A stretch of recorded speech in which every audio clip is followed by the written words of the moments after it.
Hi everyone, it's Kaylee from LVI Associates. In case you don't know us, we are a global energy and infrastructure recruitment company. Today I'm joined by Lizzie and Milan, who both sit within LVI Associates. Lizzie heads up our Australia desk, which covers the water market, transport, environmental, energy and sustainability. Milan leads the environmental and water desk. So something that we've found since COVID-19, we've been able to go out and meet a lot of our candidates and clients face to face. And a really common question that comes up is, how do people stand out from the crowd? So during this session today, Milan and Lizzie will both run through their tips and advice, tips for job seekers of what to do with their CVs, also how you can stand out in interviews and what you can even do post-interview. So I'll kick us off. So the first question today is, what in-demand skill sets do you both see in engineering Australia market, which you think would be useful for candidates to know? So that could be technical, it could be regulations, could be legislations, could be anything. Yeah, no, thanks, Kaylee. I mean, definitely with the software skills, I think it's highly in demand and depends, of course, in which space you're in. But for instance, where I cover the environmental water/mining due to the overlaps, a lot of the hydrological modelings and the hydraulic studies are quite crucial when it comes to these water resources, mining or environmental spaces. A highly sought after software is gold sim modeling. It's quite eminent. A lot of the young engineers are also getting a grasp of it now, and a lot of companies and employers are really looking for people with this skill set. And it's also like your two-flow, your computer simulations for water resources, flooding, drainage. It's quite standard nowadays. But I think it's also, if you want to stand out even more, I think it's good as well as to have your standard programming skills like Python or R. This will help with, crunching large data sets and just helping, crunch these numbers. And this definitely will help you stand out from the normal crowd. So this is something that I would recommend as a candidate. Cool, and I agree completely with what Milan shared. I think for engineers, whether it be across land development, environmental, transport, companies are becoming increasingly interested in what technical software capabilities the engineer has. So certain softwares that I'm seeing quite high in demand in transport and traffic, for example, is AIM-Sun for modeling, Revit for structural engineers and building services. And the biggest hike in software demand I'm really seeing at the moment is 12D. So 12D is actually an Australian software package. So again, that does limit the talent pool of engineers that have had hands-on exposure with 12D. But I would highly suggest that you do familiarize yourself with it because it's really becoming a very highly sought after software. I think something that's also really important to mention or to remember is that certain software skills and demands do differ across regions and states. So for example, in the transport sector, a lot of my companies or the companies that I work with, they are looking for individuals in Melbourne that may have MicroStation, whereas other states, they don't use MicroStation as much. So definitely familiarize yourself with what in-demand software skills are relevant for the state and the region where you are based. Okay, nice. And just to add on, sorry, as well as with the different regions, I think with a lot of I know in Australia, they can be quite selective of the local regulations. I know it can vary from Western Australia, Victoria, New South Wales, like your EPBC Act, your EPA, so your Environmental Planning Act. And it can be tricky because these regulations do change. So it's good as a candidate, if you're looking for jobs, is to be familiar with the current local guidelines of wherever you're residing. So this is something that you should be familiar with and constantly being updated with. Nice. No, that's really, really good to know. Outside of that, though, is there anything else that clients look at, like job tenure, how long people have stayed in their roles? Do you see that come up very much? Yeah, definitely. So I think when we work with engineering companies, a big request that we do see from the hiring managers is that they would like to see individuals who spent an extended amount of time within an organization. I think the trait of loyalty to an organization is very enticing, especially to smaller consultancies where the directors have really built the company from scratch. I know that it is always really unpredictable as to how long you will stay in an organization. Certain things are really, or certain things or certain events are really out of your control sometimes. So my advice is that when you are interviewing with a company, it's really good to find out, if there's a long-term career plan for you or for this specific role that you're looking to take on. Is there mentorship programs? Is there someone in the company that you can really learn from, develop, and eventually, be part of their succession plan? And there's other certain things that you can find out, such as, do they offer equity in the company? I know, certain policies like this can be quite enticing and can make you want to stay in an organization for longer. But yeah, I know this is probably quite a lot of information, and these type of questions that you can ask in interviews will actually cover on later in the webinar session today. Nice. Is there anything else? Any other things that clients ask for or look out for? I mean, I would also definitely say now, because it's such a competitive market, being just technically strong is not enough, unfortunately. Like, people are looking for that hybrid between commercial and technical acumen. Being able to do, having that client-facing skill set, being able to do business development, being able to bring in work, or having a strong network and a strong presence with the industry. I think that's something that would really make you stand out within the market. So people, like employers, are really looking for that sort of hunter mentality, go-getter, wanting to go face clients. And that's something that we recommend. And you could do this by, working for smaller, mid-sized companies where they're still growing. Maybe they have an international establishment, but they locally still growing their presence. So if you want to be part of a growing team and you can bring in work, or you have the local connections, that's a really good opportunity for you. And if you want to be a bit more hands-on, that's something I would recommend. Or perhaps there's a business development manager in your team or in your current company. You could shadow them, learn from them, see how they do it. But yeah, these are just some tips. So that hybrid between commercial and technical is something that would be really good as well. Nice, cool, thank you. Is there anything else that candidates can do to stand out against others in the market? Yeah, so my biggest advice for really standing out in the market is to build out your LinkedIn and social media presence. You can do this by sharing articles on articles on industry projects that are happening in your industry, connecting with market experts or leaders in the industry, and really joining different associations such as Engineers Australia or Women in Engineering. Additionally, I would always suggest that you ask your colleagues or ex-employers for testimonials, on LinkedIn, which will really help you to stand out. If there's any dream companies that you've always been interested in or always admired, you could start to follow them on LinkedIn to really see what type of projects that they're working on. By staying active in the industry, you always have the chance to meet with other engineers who'd be able to refer you to their employers.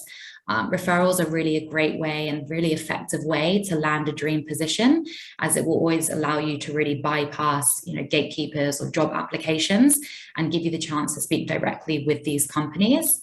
Of course, the more you grow out your network, the more people you get to meet, the more referral opportunities you will have. We're also seeing more and more companies introducing referral schemes, which really gives their employees incentives to refer their friends or others in the industry. So yeah, really great way to kind of get through those job applications and speak directly with the team. I think another important thing to mention is really market knowledge. It's vital that you keep your ear to the ground in the market and know what companies are expanding, what companies have won specific projects or tendering on projects.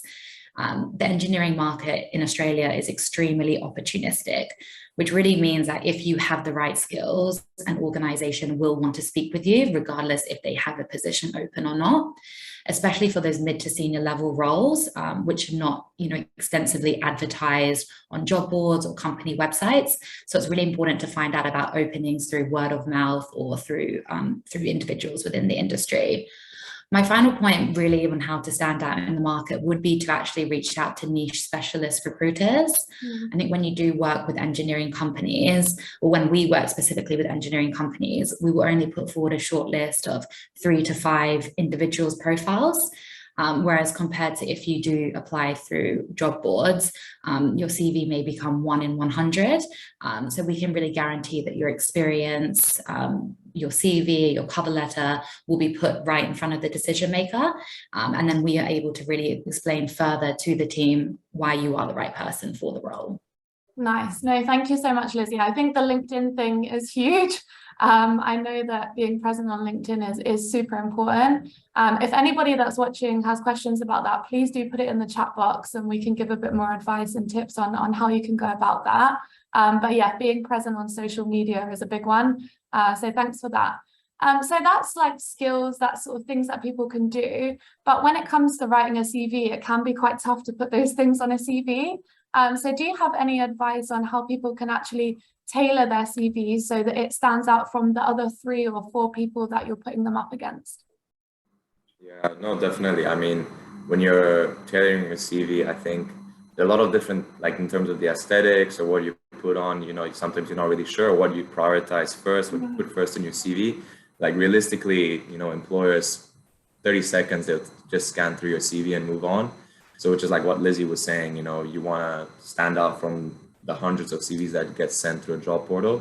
So what we would recommend is always, you know, showing your certifications, any accreditation that you have. Like I know in the environmental space, you have your certified environmental practitioner certificate. These charterships, I would recommend putting, you know, even on your job title or at the front next to your name. Alongside that, I'll really focus on the accomplishments and achievements rather than the responsibilities. Whether if you've done a sales role or, you know, if you worked on a certain project, how big was the project? How big was the team that you've led? You know, how many people, like how much the project was valued? All of these things are super important. So definitely specify with digits and figures. And additionally, I would also like to focus on, I think when I mentioned with the software skills, you know, with your TwoFlow, HECRAS, your water resources, these software modeling packages, a lot of the times, a lot of people have this skill set, but in their CVs, they don't really say how they've applied it on certain projects. It is more like the what, whereas people don't tend to focus on the how. So this is something that companies look for, and I'll really focus on how you apply these softwares on certain projects. Nice. No, that's really, really useful. Thank you. So great. So that's obviously a tip for writing the CV. Once somebody gets an interview, what advice would you give them for standing out in an interview? Because we know that clients are now interviewing many, many people. So how can you really stand out when it comes to face-to-face or video? Yeah, what advice would you give? Well, definitely make sure your Teams, Zoom video call is working. If you don't want to have technical difficulties, like you'll stand out. don't be late. I mean, basic things, but no, I mean, when you wanna, let's say, you know, you land the interview, definitely do some research, you know, about the company, the small things, even on the projects that they've been working on recently or the people they've worked with. Or even if you know someone who works in the company, it's always nice having that familiar face. Ask them about the company in advance. And also prepare some questions that you want to find out as a candidate from the employer.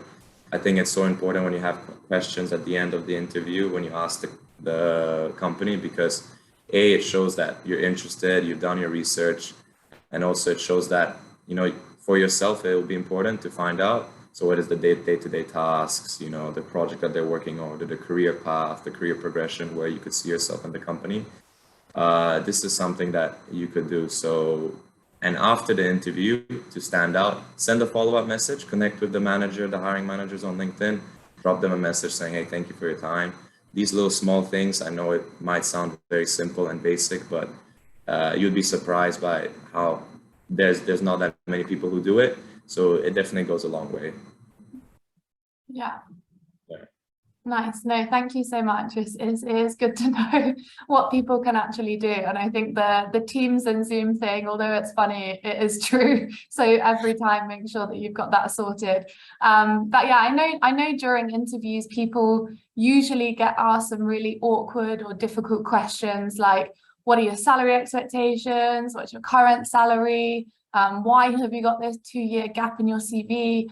How can people handle that? Because it puts you on the spot and you don't want to say, oh, I don't want to say anything because you're scared of looking bad, right? But what would you say to people to handle that situation? Cool. So I think one of the questions is that people find quite tricky could be how to explain the gaps in your CV, especially when maybe you are unemployed. My first tip is do not panic. Like, I understand that this is a difficult question and there can often be stigma that it may be negative. However, if you are in the interview, there is already a high chance that the company is aware that you have not been working and are still continuing to have this interview with you. So it's really important to remember that the hiring manager is also human. So my advice is that you are completely transparent with them as to why you have taken some time off, whether it be taking care of a child, if you were made redundant because of COVID-19. I do explain this to them because they are human, they are understanding. I think especially during the current climate of the last 2 years with COVID-19, it was an extremely unusual and challenging time where we did see a drastic increase in redundancies as companies were really learning how to navigate through this tough time.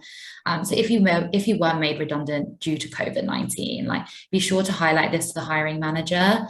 I actually saw a recent LinkedIn poll that found 96% of hiring managers would hire an individual that was laid off due to redundancies from COVID-19. That's an extremely high percentage. So yeah, again, do not panic if you were in that situation. I think in the engineering industry, we often see that there are a lot of gaps in CVs due to individuals taking on contract or project work. If you have been doing this or been doing independent contracting, be sure to highlight it in your CV. We've received a lot of CVs in the past where this isn't clearly stated, which may give off the impression that you are moving around quite frequently. So I would highly recommend that you do state this in your CV when you have taken on independent contract work or specific project work. If you do have inconsistency in your career with frequent job changes, I would also suggest that you do include a cover letter with your CV, as this will really allow you the chance to explain why you have made those changes in between each position. I think a recent study that I also read about is that applications that actually included reasons for their work gap were 60% more likely to receive an interview than those who didn't. So definitely take a bit more extra time to write up that cover letter and explain the reasons why you have moved from position to position. My last tip is that if you do find yourself in between positions, use this time productively to either, get your chartership, take on learn new softwares, take on, the opportunity to learn new skills. I think if you're able to share that during this time you attended online courses, but volunteering, this can really go a long way in the interview. Nice. Milan, did you have anything to add? I think one of the tricky questions that people face is salary. A lot of the times, so usually you don't get asked the salary question in the first interview, because it's usually quite informal or exploratory. The first discussion is usually for a chance for you to find out more about the position and companies. So they tend not to ask, but if they do, there are a few ways you could handle the question.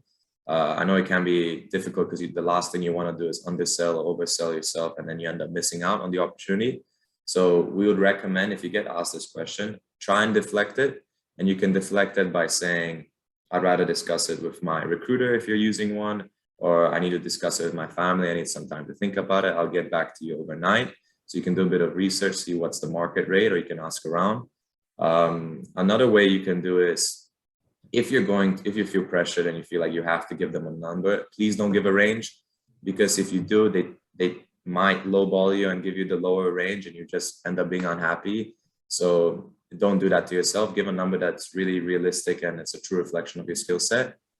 The third way is you could ask the question back to the hiring manager. The way you can say it is like, what would someone at my level at your organization be paid at? So like this, at least, they can have a gauge and you can see what they'll be paying for someone at your experience level. So this would be a really realistic expectation of your salary. These are just some few ways you can handle the question. Nice. Yeah. No, that's really, really good advice. I think the salary one is probably the most awkward question that can come up. So yeah, no, that's good to know. Lizzie, is there anything further? Yeah, I did just want to touch upon, I guess, the topic of flexibility, working from home arrangements, because I know this is a question or an area that has continued to increase over the past 2 years, again, due to the pandemic. I think if you think back to a few years ago, the thought of working from home 3 days per week would have been unheard of. However, due to the pandemic, working from home topic is, I guess, no longer a taboo conversation. However, I do understand that it can be quite a difficult one to still navigate in the interview process. Yeah. I personally recommend for the subject of working from home to not be brought up in the first interview. We tend to find interview processes in the engineering industry are around 2 to 3 rounds. So I would recommend asking these questions along with salary, for example, in the second or final interview. If working from home is a deal breaker for you, if you are dropping kids off at school, picking kids up, caring for an elderly relative, you do want to avoid going too far down the interview process before bringing it up to find out that work from home may not be possible, and then you can't proceed with the position. However, I still would rather bring it up maybe later in the interview process. My tip for asking around the working from home arrangements is, rather than saying, I want to work from home 3 days a week, is this possible? I would change the question to, so what are the current working arrangements for your team? I think asking in this way, or how does the current team mostly work? Are they mostly site-based? Are they mostly office-based? By phrasing this question, it appears that you are actually asking out of curiosity rather than demanding the fact that you need to, work from home at these times. Yeah, nice. No, that's really important. It comes up a lot now. The other thing that I just thought of is, in interviews, I know that sometimes the new employer will ask, why are you leaving your current employer? And obviously you don't want to be in a situation where you're talking too negatively or saying something bad. So do you have any thoughts on that? Yeah, it's good you brought it up. I mean, it ties in really well with what we were discussing before about doing your research prior to the interview. I think being familiar with the company and its values, you can phrase it in a way that, you're turning a negative into a positive. So you don't want to say, I'm leaving my current job because I don't like my manager or I don't like my team, etc. You really want to transform that into something positive. You want to say how your values and the company values work hand in hand and how you see yourself at the current company. So you could say things like, I'm looking to be mentored by the best people in the industry, and I know your company has these strong players in the market that I want to learn from and grow with. The career progression, or I like the projects that you have, or certain values that they have and they're shared with yourself. I think that's something that you can turn into a positive. So definitely, please refrain yourself from speaking negatively, no matter how bad it might be, because we do understand we've all had bad experiences working with certain managers and companies, but you want to be moving for something better. So phrase it in a way that, the hiring managers would like to hear that, okay, this guy wants to join us because they like us. So yeah, definitely something important. Nice. No, thank you so much. If anybody that's watching has more questions, please do just write it in the chat box, and one of the guys from LVI Associates will follow up with you. But otherwise, thank you so much for joining, and thank you, Lizzie and Milan, for taking the time. I really do hope that it was useful. Like I said, if you've got any other questions, or you want to speak to someone from the team, maybe about advice, or you just want to understand more about the Australian market, please do reach out to us. I think all of our names are on the screen. If not, we'll be linked to this. So do connect with us, do follow up with us. And yeah, we'll be happy to give you a call and chat a bit more. But otherwise, that's the end. So thank you so much for joining. Thank you again, guys, and take care. Bye. Thank you. Thank you.